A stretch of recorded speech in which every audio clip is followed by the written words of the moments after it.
Hello friends, आप सभी का स्वागत है आपके अपने चैनल जॉयफुल टीचिंग सेंटर पर।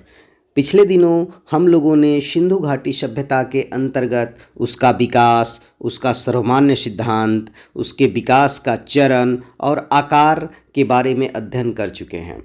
इस वीडियो में हम लोग सिंधु घाटी सभ्यता का नगर नियोजन, उसका सामाजिक व्यवस्था और राजनीतिक व्यवस्था के बारे में अध्ययन करेंगे तथा उसके महत्वपूर्ण बिंदुओं को जानने का प्रयास करेंगे। देखिए, सिंधु घाटी सभ्यता का जो नगर नियोजन के बारे में यदि हम अध्ययन करें तो उसका जो नगर था वह ग्रिड पद्धति पर आधारित व्यवस्थित था। ग्रिड पद्धति था कि जैसे चेस में खाने एक दूसरे से व्यवस्थित होते हैं, उसी तरह से वह ग्रिड पद्धति कहलाता था। तो ग्रिड पद्धति पर वह व्यवस्थित था। नगर जो था वह दो भागों में बटा था। एक ऊपर का हिस्सा जो ऊंचाई पर स्थित था, जो दुर्ग नगर कहा जाता था, जहाँ पर शासक वर्ग रहते थे, और एक निचला हिस्सा जहाँ पर जन सामान्य लोग रहता था। तो नगर दो भागों में बटा था, दो हिस्सों में था, एक ऊपरी और एक निचली। जो नगर में मकान होते थे वह मकान आयताकार होते थे, ठीक है। मकान ईंट के बने होते थे। जो हड़प्पा सभ्यता थी, यानी सिंधु घाटी सभ्यता, विश्व की पहली ऐसी सभ्यता थी जहाँ पर जो है उत्तम जल निकासी का व्यवस्था था। और इसका जो साक्ष्य मिला है हड़प्पा और मोहनजोदड़ो से मिला है। तो ये हो गया। उसके बाद एक है कि घर का मुख्य दरवाज़ा मुख्य सड़क की ओर न खुल के गलियों की तरफ खुलता था। जैसे मान लीजिए कि कोई यह घर हुआ और यहाँ से मुख्य गली सड़क गुजर रही है और इस सड़क से जुड़ती हुई इधर एक गली गुजर रही है, तो यह इधर ना खुल के यह इधर खुलता था, इधर ना खुल के इधर की ओर खुलता था, गली की ओर खुलता था। एकमात्र ऐसा सड़क सिर्फ लोथल ही था जिसका दरवाज़ा मुख्य सड़क की तरफ खुलता था। बाकी सभी सड़क का दरवाज़ा जो है वह गली की तरफ ही खुलता था। कालीबंगा के मकान कच्ची ईंटों के बने थे। थोड़ा सा इसको इरेज कर देते हैं जो लिखावट है। आइए, अब कालीबंगा के मकान कच्ची ईंटों के बने थे और सड़कें कच्ची होती थी लेकिन दोनों किनारे पक्की ईंटों से बंधे होते थे। सड़कें कच्ची होती थी लेकिन दोनों किनारे कैसे थे? पक्की ईंटों से बने थे। सड़कें समानांतर होती थी जो एक दूसरे को समकोण पर काटती थी। सड़कें जो थी समानांतर होती थी जो एक दूसरे को कैसे काटती थी? समकोण पर काटती थी। देखिए, इधर एक सड़क, इधर सड़क हो गया और दोनों को एक दूसरे को कैसे काट रही है? समकोण पर काट रही है। Next slide.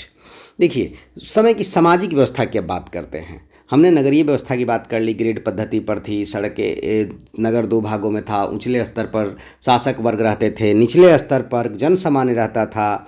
नगर में जो है ग्रिड पद्धति थी। नगर के सड़क जो है समकोण पर काटते थे। नगरों में उत्तम जल निकासी की व्यवस्था थी। ये सब नगर के अंतर्गत हमने विशेषता को देख लिया। अब सामाजिक व्यवस्था को देखते हैं। देखिए, उस समय का समाज जो था वह मातृशतात्मक था। और इसका साक्ष्य कहाँ से मिला है? तो इसका साक्ष्य मिला है हड़प्पा से। एक प्राप्त हुआ है मूर्ति जिसमें एक स्त्री की प्रतिमा प्राप्त हुई, जिसके उसके नाभि से एक पेड़ निकलता हुआ दिखाई देता है, जिसको प्रकृति की देवी या उर्वरा की देवी माना जाता है, उर्वरता की देवी माना जाता है और इसे मातृदेवी कहते हैं। तो इससे पता चलता है कि उस समय का जो समाज था वह मातृशतात्मक था। उस समय की महिलाओं की स्थिति अच्छी थी और उस समय की महिलाओं की स्थिति इतनी अच्छी थी कि कोई भी जो है सती प्रथा का साक्ष्य नहीं मिलता है। कि सिंधु घाटी सभ्यता में सती प्रथा का साक्ष्य नहीं मिलता। सती प्रथा का पहला साक्ष्य जो है वह भानुगुप्त के एरन अभिलेख से मिलता है। भानुगुप्त के एरन अभिलेख से मिलता है, सिंधु घाटी से नहीं मिलता है। देखिए, उस समय की जो सिंधु घाटी सभ्यता में जो लोग मनोरंजन का साधन करते थे वह पासा खेलते थे, यानी जुआ खेलते थे, शतरंज खेलते थे, शिकार करते थे और मछली पकड़ते थे। उस समय की सामाजिक व्यवस्था के अंतर्गत यह व्यवस्था थी। उस नेक्स्ट स्लाइड। देखिए, सिंधु घाटी सभ्यता के अंतर्गत वर्ण व्यवस्था प्रचलन में नहीं था। वर्ण व्यवस्था प्रचलन में नहीं था उस समय। देखिए, कर्म के आधार पर जो है, कर्म के आधार पर व्यवस्था थी। कर्म के आधार पर व्यवस्था थी। जैसे मान लीजिए कि जो विद्वान आदमी है उसे पुरोहित वर्ग में रखा गया, जो शासक वर्ग का रक्षा कर रहा है और लड़ाई के लिए है तो योद्धा वर्ग में रखा गया। इस तरह से कर्म आधारित व्यवस्था थी। पहला विद्वान को पुरोहित, योद्धा, व्यापारी, किसान, कुम्हार और श्रमिक। तो ये समाज का स्तरीकरण जो था वो कर्म के आधार पर था, न कि वर्ण के आधार पर था। इस बात को हमेशा ध्यान रखिएगा कि सिंधु घाटी सभ्यता में वर्ण व्यवस्था नहीं थी, कर्म के आधार पर समाज का स्तरीकरण किया हुआ था। ठीक है, नेक्स्ट स्लाइड। अब आते हैं हम लोग राजनैतिक व्यवस्था। राजनैतिक व्यवस्था को जो है पिगट ने, राजनीतिक व्यवस्था पिगट के अनुसार सिंधु घाटी सभ्यता की दो राजधानियां बताई गई हैं, एक हड़प्पा और दूसरा मोहनजोदड़ो। पिगट बताया है। कौन बताया है? पिगट के अनुसार इस सभ्यता की दो राजधानी बताई गई है, पहला हड़प्पा और दूसरा मोहनजोदड़ो। चूँकि सिंधु घाटी सभ्यता की लिपि को वेस्ट्रोफेदौन लिपि कहा जाता है और वेस्ट्रोफेदौन लिपि आज तक पढ़ी नहीं गई है। और यह लिपि कैसे लिखी जाती थी? बाएं से दाएं, फिर दाएं से बाएं, इस तरह से ये लिपि लिखी जाती थी, ऐसे, इस तरह से।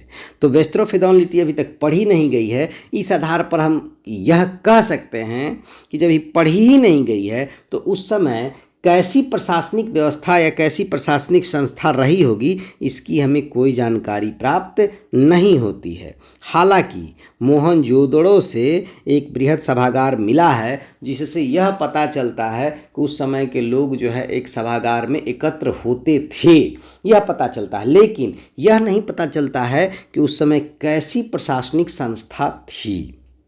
धन्यवाद। आपको यदि मेरा वीडियो अच्छा लगा हो तो मेरे चैनल जॉयफुल टीचिंग सेंटर को लाइक करें, सब्सक्राइब करें एंड शेयर करें। Thank you.